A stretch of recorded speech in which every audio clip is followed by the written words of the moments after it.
Welcome back. It's fair to say that for some of us, job interviews aren't exactly fun. But we all get to points in our work life where we need a change, or because a change is being forced on us. Sometimes we strike out by ourselves, which is what I did after 30 years as an employee. But for many more, it means finding a new job. And that usually means a job interview. And with job interviews goes what I refer to as the deadly question. And that is something along the lines of, or similar to, so what does leadership mean to you? Or what does leadership look like? Or how do you define leadership? Or what might a good leader do? Something along those lines. And if you're not prepared, it's one of those questions, because it's sort of a bit ethereal, it can kind of knock you for six in a job interview. So, if you've ever wondered about that X factor that could set you apart in your interviews, especially if you're at a point in your career where you're moving into leadership roles or stepping up higher in the leadership ranks, in this video I'm going to explore the core pillars of leadership, ensuring that you can confidently build them into your interview answers.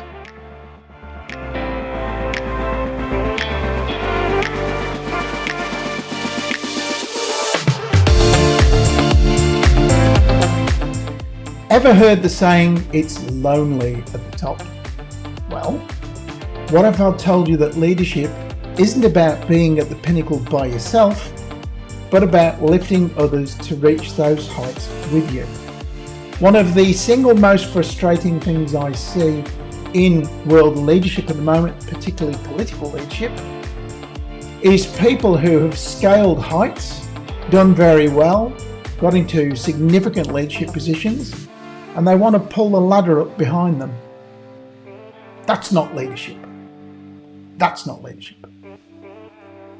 And just imagine for a moment that leadership isn't just about the title leader, which is what a lot of those people pulling those ladders up think it is. But it's also about the tales, the trials and the triumphs behind the title. Now, if you're excited to explore these sorts of stories, then watch on. Have you ever been in a room full of leaders? They don't just speak, they inspire. If you're wondering how they do it, stick around and I'll unveil some of the secrets of genuine leadership. Now let's start our journey by understanding the nuances of some elements of leadership. Empathy, a much overused word, a much oversold concept. But in the world of work, this is the leader's superpower.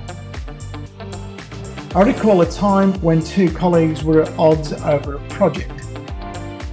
Now, instead of taking sides, I chose to listen. No, I chose to really listen, to really understand their perspectives. This wasn't passive, not just sitting there nodding and agreeing and wondering what time coffee's coming along and when I can get out of here and not listen to this nonsense. No, this was about actively putting myself in their shoes. The result? A middle ground solution, a compromise. To an extent, that is a lot of what leadership is about finding effective compromises. But this one not only solved the dispute, but strengthened team dynamics.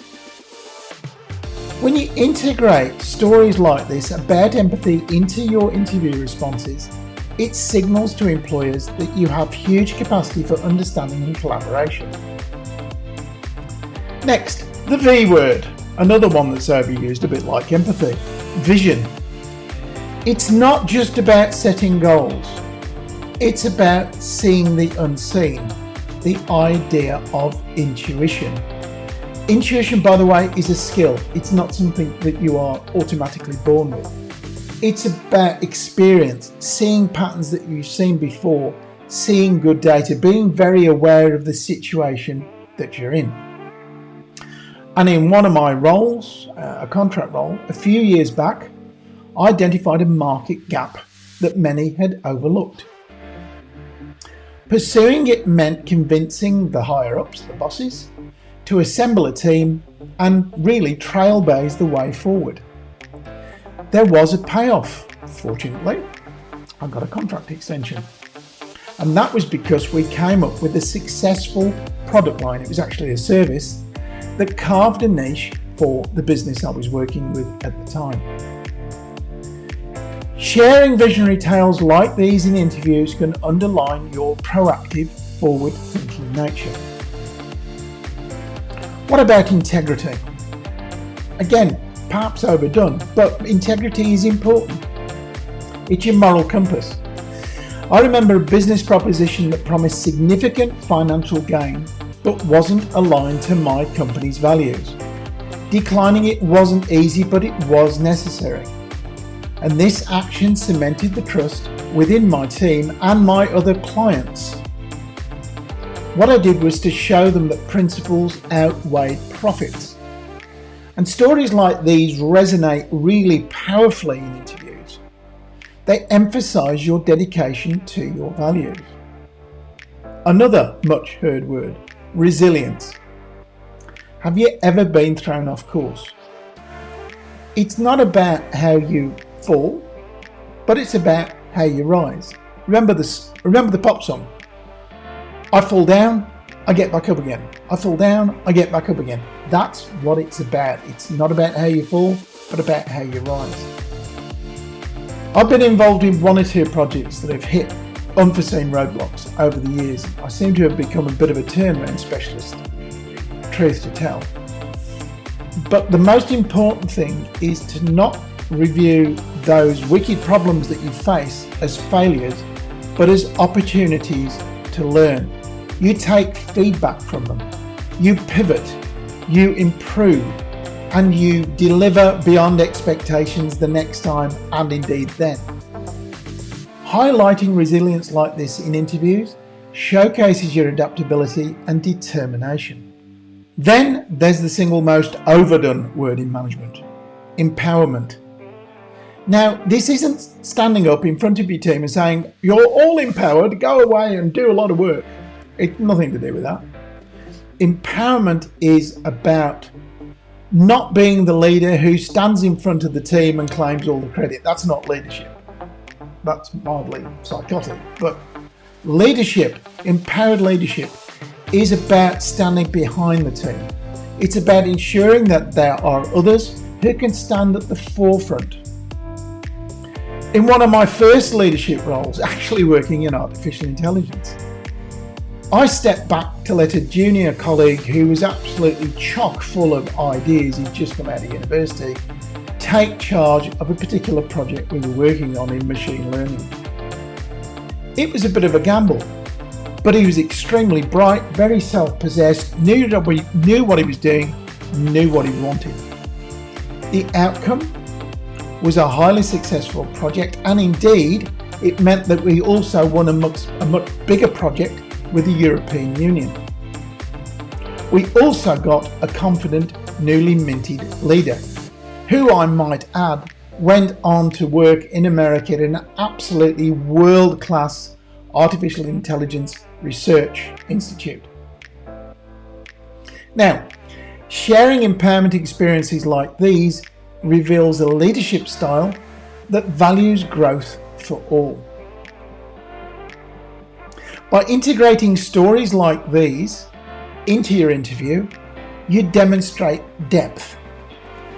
It's not about showing your ego off, it's about showing what your experiences are, and moreover, what's your leadership philosophy.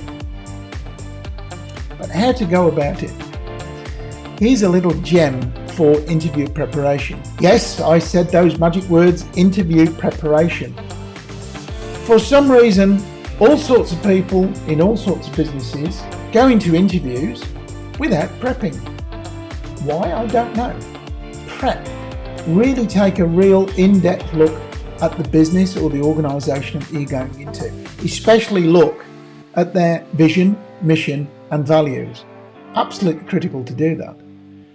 If you've done that, sit down with a piece of paper think about some of these ideas that are put in front of you, and then customize your leadership narrative to match with the company's values. Now, this is about homework, but even, 15 minutes to 30 minutes spent on doing that is worth it. Because what it means is that your answers are going to resonate much more deeply. You're going to create a memorable impression. So, with these leadership insights, I reckon you're primed to impress in your next interview. Now, if you found this video enlightening, give it a thumbs up. And for more leadership game changers, don't forget to subscribe and hit the bell. Remember, every interview is a new stage to showcase your unique leadership journey. Embrace it and let your stories and your leadership shine.